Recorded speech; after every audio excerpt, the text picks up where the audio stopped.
दलका सांसदहरू पार्टीका नेताहरूलाई खालि पेसागत संस्थाहरूले मात्रै यहाँ बोलेर आबद्धता प्रकट गर्नुहुन्छ।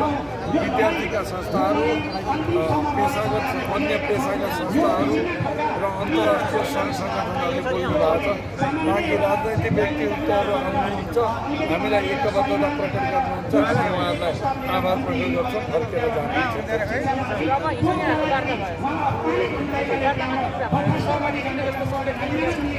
होइन, त्यो भए त हामी यहाँलाई खबर गरिसकेको छौँ। मैले मन्त्रालयबाट निक्लँदै गर्दा पनि छलफल भयो, तर हामी निष्कर्षमा पुग्न सकेनौँ। हाम्रो आन्दोलन जारी छ भनेर हिँडेको थियो, अझै निष्कर्षमा पुगेको छैन। अब छलफल र संवादहरू जारी छन्। अब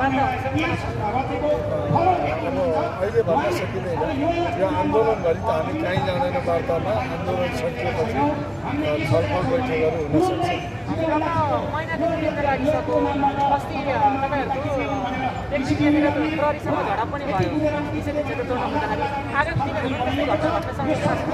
त्यस्तो योजना छैन।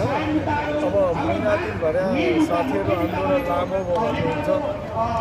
यही भूगोलभित्र शिक्षकहरूको आन्दोलन 8 महिना लामो भएको पनि उदाहरण छन्। नेपालभित्रै पनि 104 दिनसम्म भएका पनि उदाहरण छन्। ती हेर्दाखेरि यो आन्दोलन लामो होइन।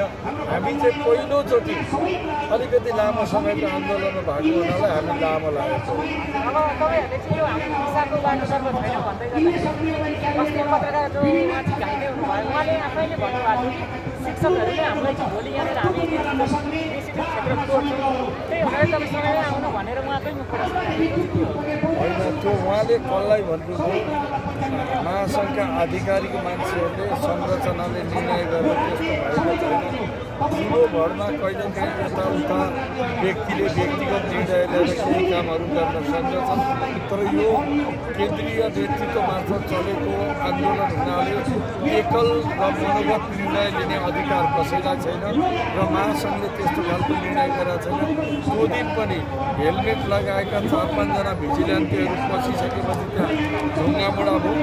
त्यही ढुङ्गामुढाको न्यु पारेर प्रहरी प्रशासनले शिक्षक कर्मचारीमाथि ज्यादती गरेको छ, लाठी प्रहार गरेको छ, फोराले हानेको छ। त्यही क्रममा पत्रकार मित्र सबिना कार्की घाइते हुनुभएको छ। हामीलाई बडो दुःख लागेको छ। उहाँको शीघ्र स्वास्थ्य लाभको कामना पनि गर्दछु। हाम्रा घाइते 62 जना साथीहरूको पनि शीघ्र स्वास्थ्य लाभको कामना गर्छु। निसन्देह हामीले यहाँ अगाडि गाडी राखेका थियौँ। गाडीमा पनि कहाँबाट हामीले देखेनौँ। यिनै घरहरूमध्ये कुनै छतबाट ढुङ्गा आएको हुनुपर्छ। अलिक टाढाबाट ढुङ्गा हानिएको हुनाले उहाँहरूले लक्षित ठाउँमा पुर्याउन सक्नु भएन। नेतृत्व बसेको गाडीमा पनि ढुङ्गा हानेको छ।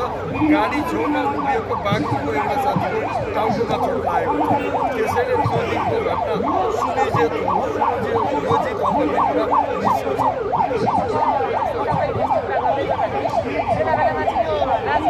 अहिलेको पार्टी ढल्छ भन्ने कुरा पनि विपक्षी दलहरूमा विशेष गरी सरकार ढल्ने सरकार बन्ने कुरासँग हाम्रो कुनै साइनो छैन। सत्तामा कुन दल रहन्छन् र रहन्छन् भन्ने रहँदैनन् भन्नेमा पनि हामी फरक गर्दैनौँ। एउटा शिक्षक कर्मचारी भएर हेर्दा जति पनि यसअघि सरकार बनेका छन् सबै सरकारको अनुहार ठ्याक्कै दुरुस्तै छ शिक्षक भएर हेर्दा। त्यसकारण हामी कुनै सरकारमा फरक गर्दैनौँ। कुनै ढल्नु नढल्नुसँग हामीलाई रुचि छैन।